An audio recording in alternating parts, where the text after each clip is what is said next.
I do want to start with the Thursday night game, though. We have Navy at Memphis. Memphis, a 14.5-point favorite. This one carries an over-under of 47.5 points. Kicks off Thursday night at 7:30 p.m. Eastern on the ACC network.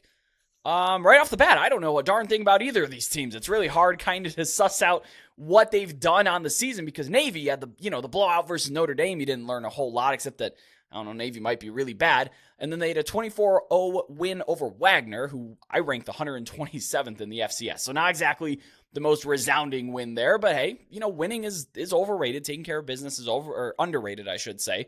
And then on Memphis' side, they had a win over Bethune-Cookman and Arkansas State, who may just very well be the worst team in the FBS. So yeah, I really don't know a whole lot about either of these teams. Navy's offense has some serious issues. Only scoring 24 in that win over Wagner is a touch concerning.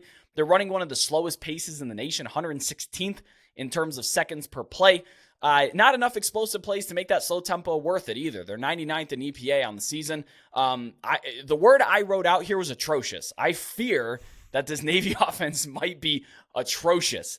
But on the other side, you have Ryan Silverfield, who's lost 8 of his last 10 one-score games as the head coach of Memphis. That's not actionable at minus 14.5, although Navy has taken some money. This did open at minus 16, but maybe a live bet opportunity. If you're seeing that this game might come down to a one-score game, I'll gladly bet against Ryan Silverfield in that kind of in that situation. And Navy, past few years, has made a living off of mucking games up and winning them by 3 to 7 points. That's just kind of what they do to good teams.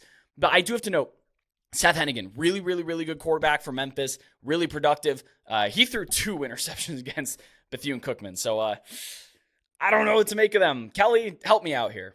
Yeah, I mean, it's still early enough in the year, and we're talking about a couple American teams. There are some unknowns still, but I do now have Memphis with the second best chance to make the AAC championship game at 51%. Only SMU has a better chance at 57%. So that is new. They have surpassed Tulane as things stand right now.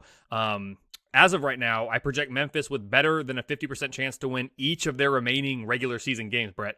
3 of those have a projected spread of a field goal or less, though, so could be some close ones. This game is not one of those. I have the Tigers minus 17, 89% chance to win. Memphis is up to number 49 in my power ratings. That's 11 spots higher than where they were when we started. The improvement's driven largely by the defense, which has improved from number 78 in the preseason to number 43 currently. So I am impressed by what I've seen with this defense so far. On Navy side, I'm projecting 7 of their final 10 games to have a 1-score spread. So because of that, this Navy team right now, I'm giving a 45% chance to go bowling. But with that said, this Navy team is not good right now. The midshipmen are power rated number 104. They have the number 95 defense. You called the offense atrocious. I have them number 125. So I would agree with you. They are among the bottom 10 in all of FBS. This is a potential trap game for Memphis. They face a really tough test against a Missouri team at a neutral site in St. Louis next week. But I don't think they're going to take Navy lightly. This is a conference game. It's their first conference game of the year. I'm not the only one out there saying maybe they're a sleeper in the American Athletic Conference. So I think they're going to take them seriously. You have to. Anytime you play the service academies, I know things are different now at Navy, but still, they're different. You have to prepare for them a special way. I think everything's going to be fine from a Memphis perspective. They might not cover that full 17 like you talked about, but that's what my numbers make it. So bottom line, Memphis minus 17. It gives the midshipmen an 11% chance to pull off the upset. Yeah, we are currently week 3, I guess week 4 of Navy football playing. They went over into Ireland and played Notre Dame, and then they came back and had a bye week, and then they play Wagner, and now they're at Memphis, and then they have another bye week. So we're talking about a really well-rested midshipman team going into week 5. Interesting, though, you mentioned that SMU and Memphis have your top percentage chance to make the AEC championship. Right now, my aggregated power ratings have all 3 of these teams within a single point of each other. I mean, I still have Tulane tops there, but less than a point behind them is Memphis, and SMU is in between those with after a defensive slugfest with the Oklahoma Sooners, as we all foresaw in that game, the 28-11 win. Right.